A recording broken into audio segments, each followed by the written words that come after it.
Let's hear, shall we, from Pep Guardiola. More than happiness is the relief. As a performance side has not been the best. I could not expect differently. The best of us, we will come back, that's for sure. And of course, the result helped us a lot. Naden, you get the win, but you didn't exactly blow my socks off.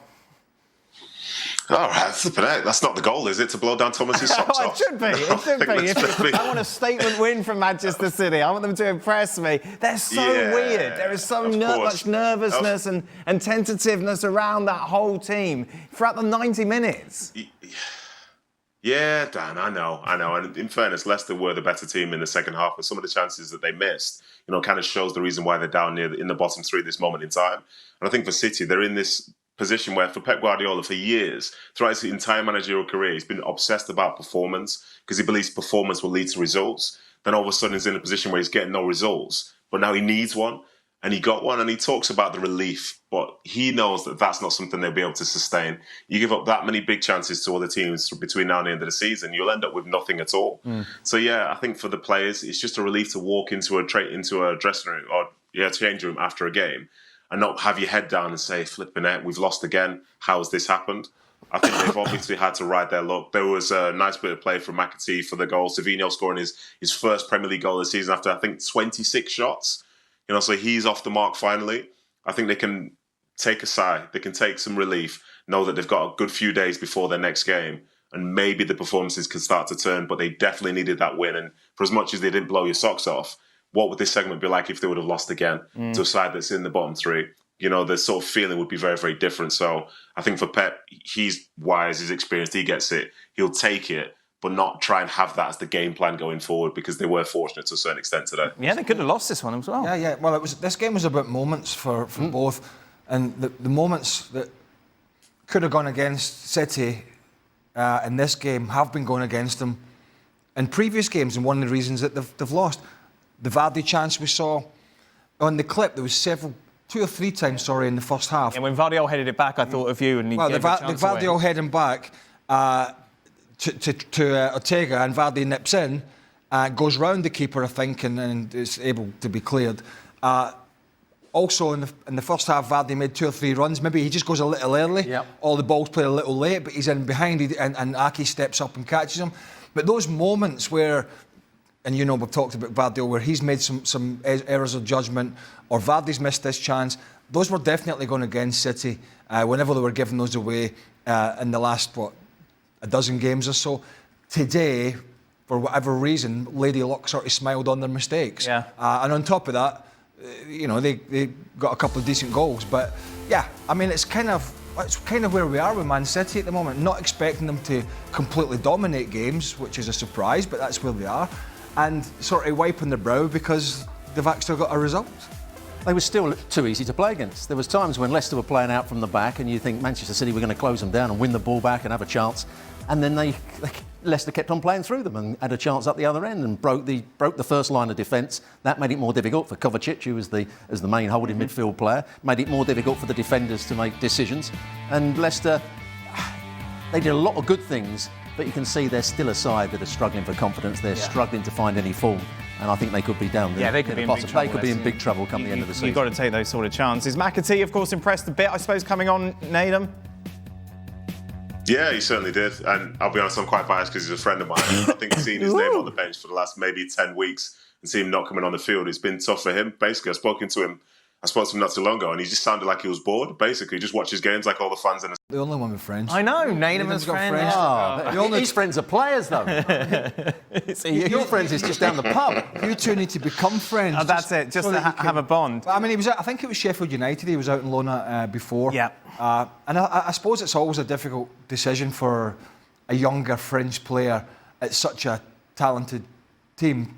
Do you stay or do you go? But you look at the amount of players at City are not at the end of their career, but it's not damn far off it. Opportunities could arise more than ever.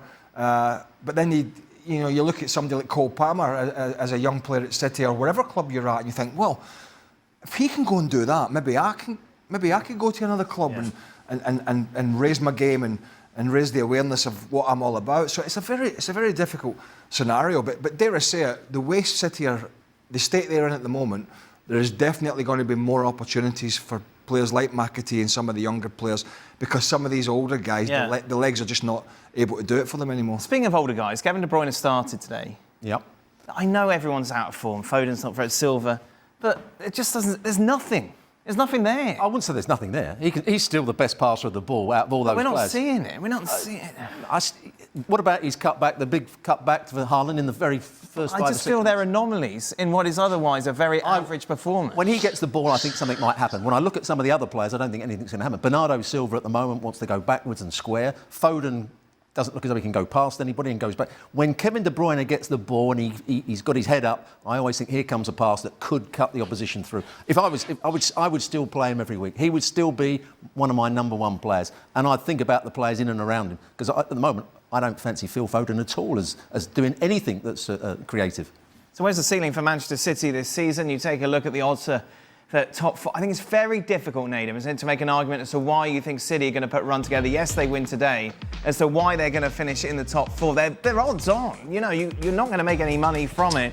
But I just don't know where that belief is going to come from. I think for me, in terms of this top four chase that City are probably going to be a part of, you know, if they do find some level of form, the people they're competing against at this moment in time, you're looking at Nottingham Forest, you're looking at Chelsea and Arsenal, I think will be more involved in whatever this title race looks like. But they are the best of that bunch. They could take 3 and 4, in my opinion.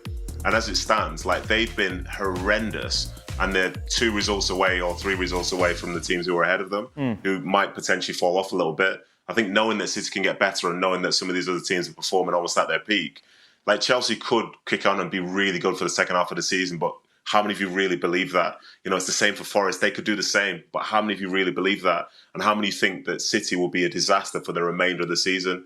Probably fewer people. So I think the odds are there for a reason. And it's not been glamorous whatsoever. And obviously their points tally will be far lower than we've seen in many, many years. But you know they're capable. If you yourself had to put a bet on who's going to finish top 4, do you feel comfortable saying Man City won't do it? I wouldn't feel that, and I'd imagine most other people wouldn't do either. It's quite a valid point from... It's valid, but I'm not sure that Man City, you know, you're talking about the other teams losing few games. Man City aren't going to win every game from now to the end of the season. They're not playing well enough. But they don't have to finish top 4, to be fair. Yeah, but they're going to have to get Chelsea, Arsenal or Nottingham Forest. They're going to have a bad run somehow, because Man City are, as he said, three results away from that.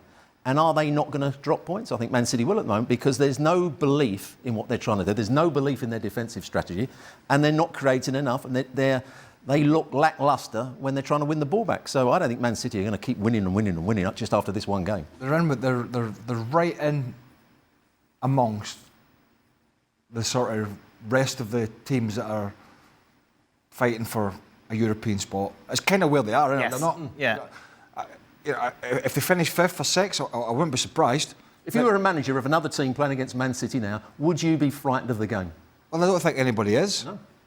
Because we just saw Leicester there, you know, and I was listening to the commentary today, and to the point Robert was making, the easy what they got that ball into Harry Winks, and then one of them got turned, and that's been the kind of show for Manchester City, is that the other teams have been able to play against them now, when previously, and we've seen Arsenal do this in Liverpool, particularly Arsenal when they're at the Emirates and they're on their pomp and everybody's fit.